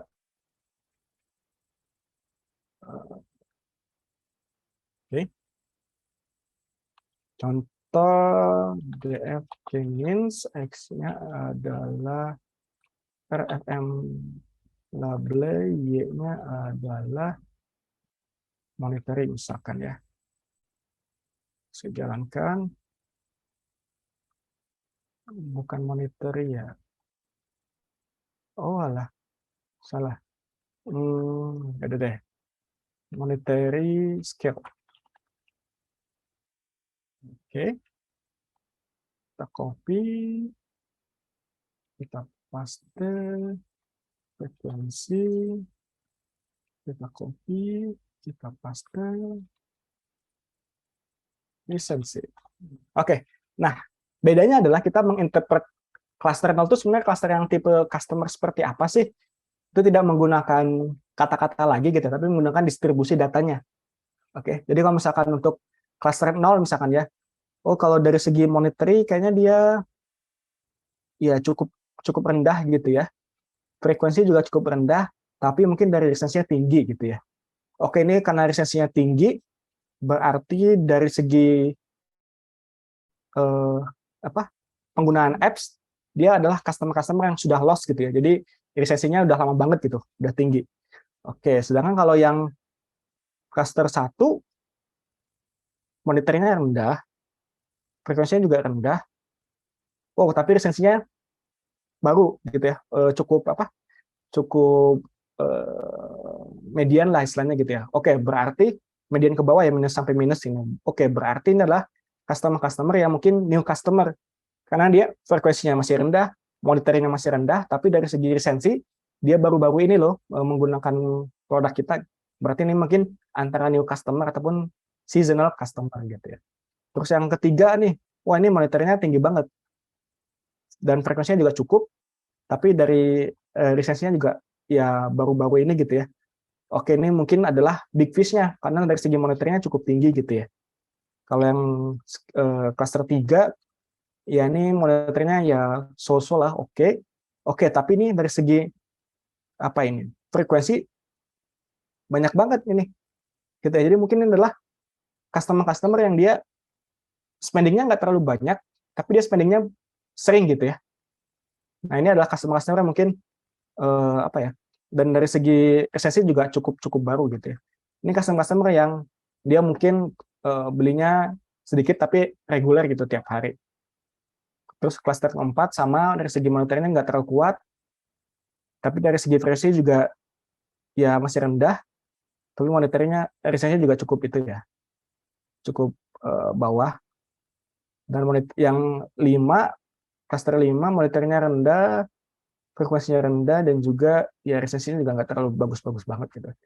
Jadi gitu ya. Jadi instead of kita punya kata-kata, di sini kita punya distribusi data. Jadi kita yang harus nge-infer, oh ini cluster 2 ini apa ya? Dilihat dari segi distribusi monitoringnya seperti apa, dari segi distribusi frekuensinya seperti apa, dari distribusi lisensinya seperti apa, baru kita bisa nge-infer, oh ini cluster ini itu adalah cluster yang seperti ini loh. Gitu. Jadi mungkin ini juga bisa kita combine dengan teman-teman bisnis ya. Kita tanya ke teman bisnis, ini customer yang seperti itu seperti apa sih? Behavior-nya seperti apa? Ada kebayang nggak? Kita punya data loh customer yang seperti ini dan seterusnya gitu. Gitu ya teman-teman. Jadi kita udah ngebahas, mungkin balik ke slide. Kita udah bahas beberapa RFM segmentation menggunakan 2 pendekatan, pakai quartile dan juga unsupervised machine learning. Dalam kasus ini kita pakai K-means ya. Kalau kita quartile, kita segmennya sudah terdefine secara manual, mudah untuk diinterpretasi ya. Kalau unsupervised machine learning ya segmennya tadi otomatis ke generate, tadi ada 6, tapi ya agak sulit kita untuk interpret gitu ya, tergantung distribusi datanya, tergantung nanti konteks yang kita dapat seperti apa gitu ya. Nah, pendekatan mana nih yang paling bagus? Pendekatan yang paling bagus adalah pendekatan yang menghasilkan impact paling besar ke bisnis gitu ya.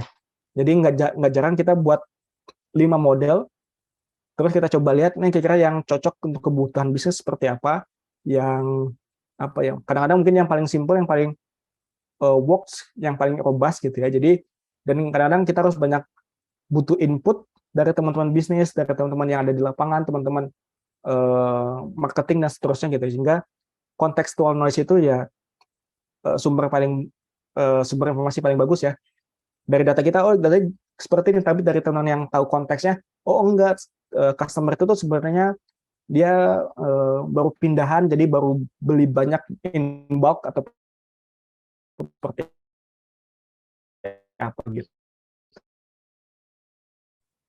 Oke, secara di awal aku langsung ke itu ya, langsung ke praktek. Oke, ya. Oke, ada nggak? Thank you banget, Mas Adip. Ada yang mau ditanyakan? Oke, ada nih dari Kadela. Kalau sudah disegmentasi, lalu disampaikan ke user dalam bentuk apa ya, Kak? Bukan tujuan akhir. Segmentasi itu adalah cara untuk menyelesaikan sebuah permasalahan ya. Jadi kalau misalkan permasalahan tadi, contoh di awal permasalahan, oh saya ada banyak customer yang churn nih, saya pengen mengurangi churn rate kita gitu ya. Yang kita kasih solusi bukan, oh ini ada segmentasi, oh enggak. Yang kita kasih solusi adalah, oh ini kita punya data loh, ini ada sekian persen yang dari hasil analisa kita adalah customer yang cannot lose, yang dia udah spending banyak tapi tidak melakukan transaksi yang lebih sering gitu ya.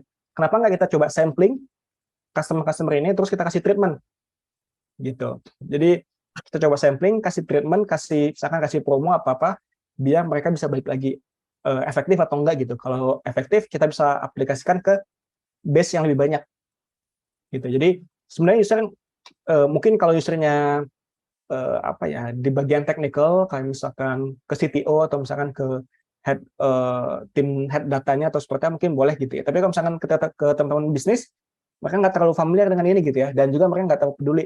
Dan mereka pedulikan, oke, gimana caranya saya mau menekan customer churn kita.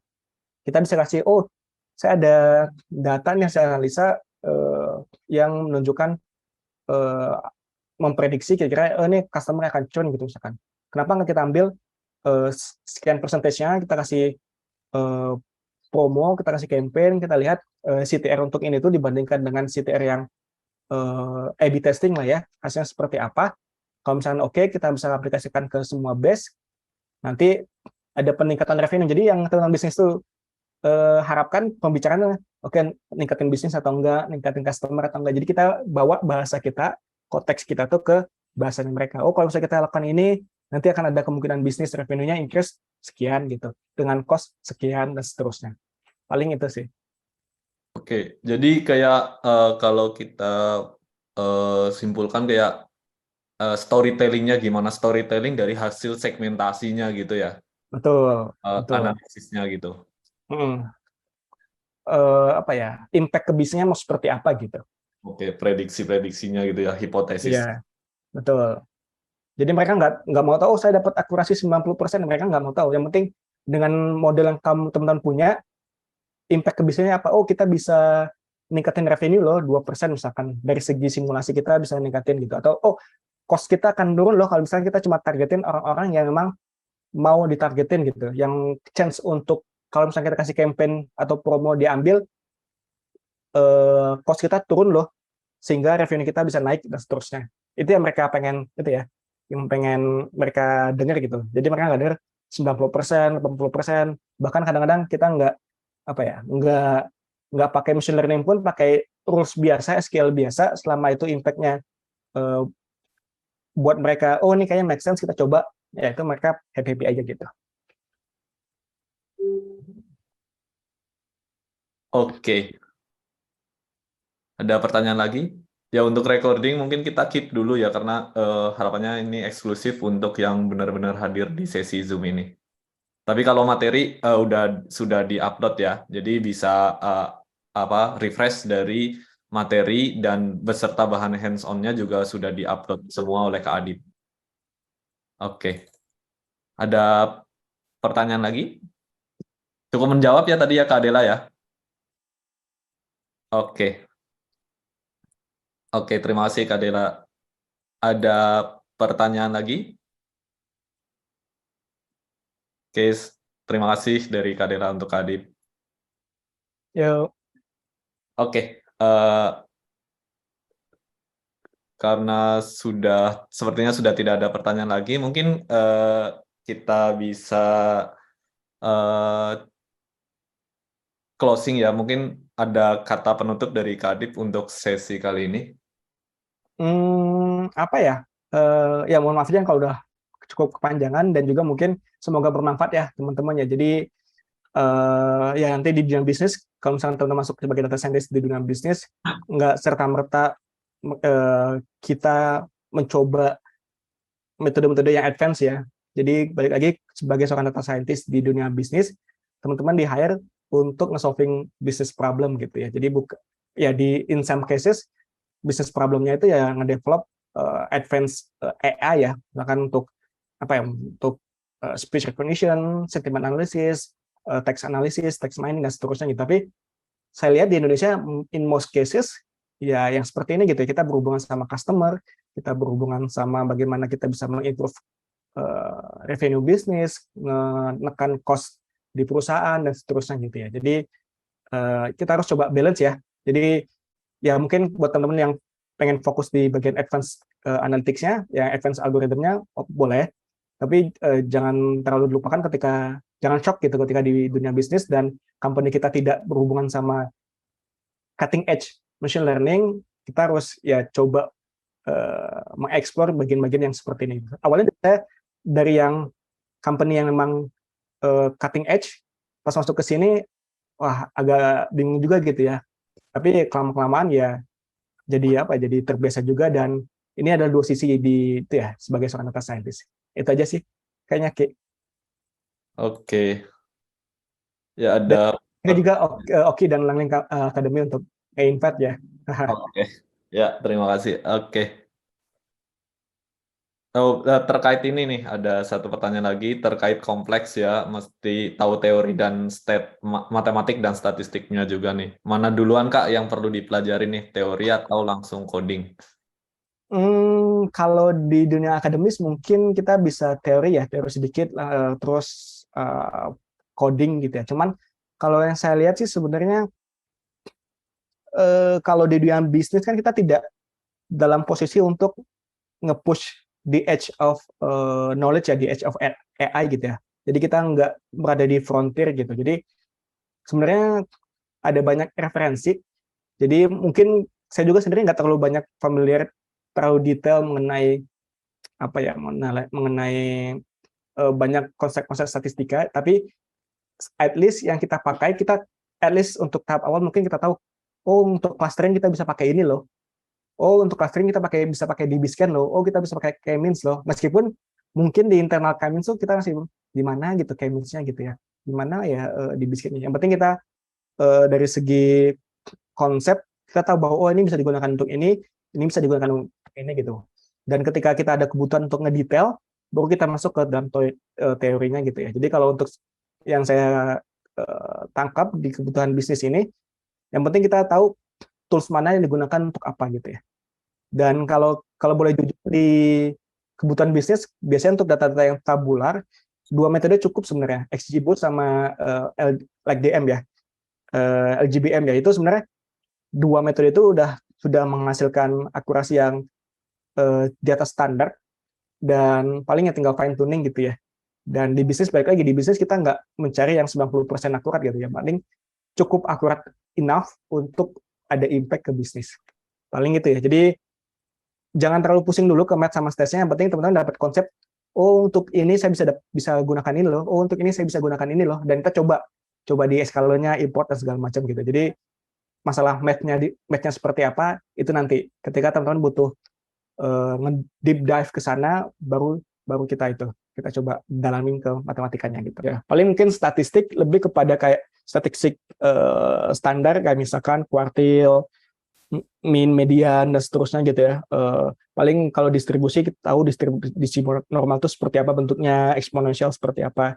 Nggak perlu tahu parameter distribusi normal itu apa aja, parameter distribusi eksponensial itu seperti apa, dan seterusnya. Itu nanti ketika kita ada kebutuhan untuk bekerja di daerah seperti itu, baru kita bisa itu ya, bisa deep dive di sana. Daripada teman-teman nanti menghabiskan fokus waktunya banyak ke teori, yang mana mungkin nanti ketika ketemu kasus yang seperti itu sudah lupa lagi gitu ya.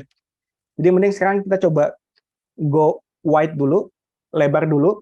Nanti ketika ada kebutuhan untuk satu kasus tertentu, baru kita go deep ya, lebih ke dalam gitu.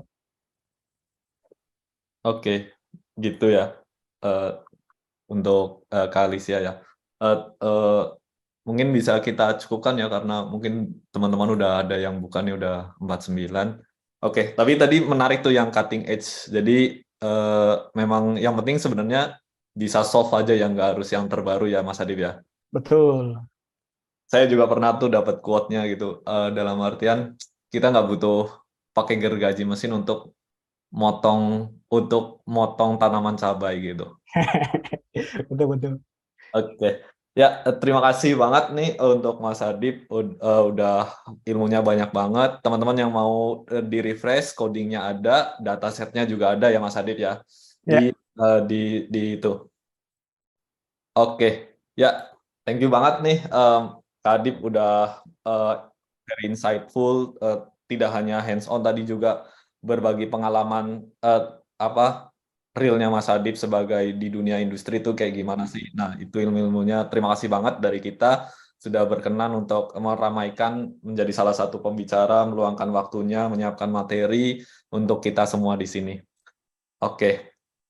Ya, Semoga bermanfaat ya teman-teman. ilmunya ya. Nah, amin, terima kasih Mas Adib. Mungkin itu dari kita, dari Langing Academy. Sekali lagi terima kasih ke Kak Adib, dan juga tidak lupa ke semua peserta yang juga sudah meluangkan waktu untuk belajar bersama kita di sini. Oke, mungkin itu dulu, kurang lebihnya mohon maaf, saya cukupkan sampai di sini. Wassalamualaikum warahmatullahi wabarakatuh. Waalaikumsalam. Thank you semua. Oke, Selamat berbuka. thank you. Selamat berbuka semuanya.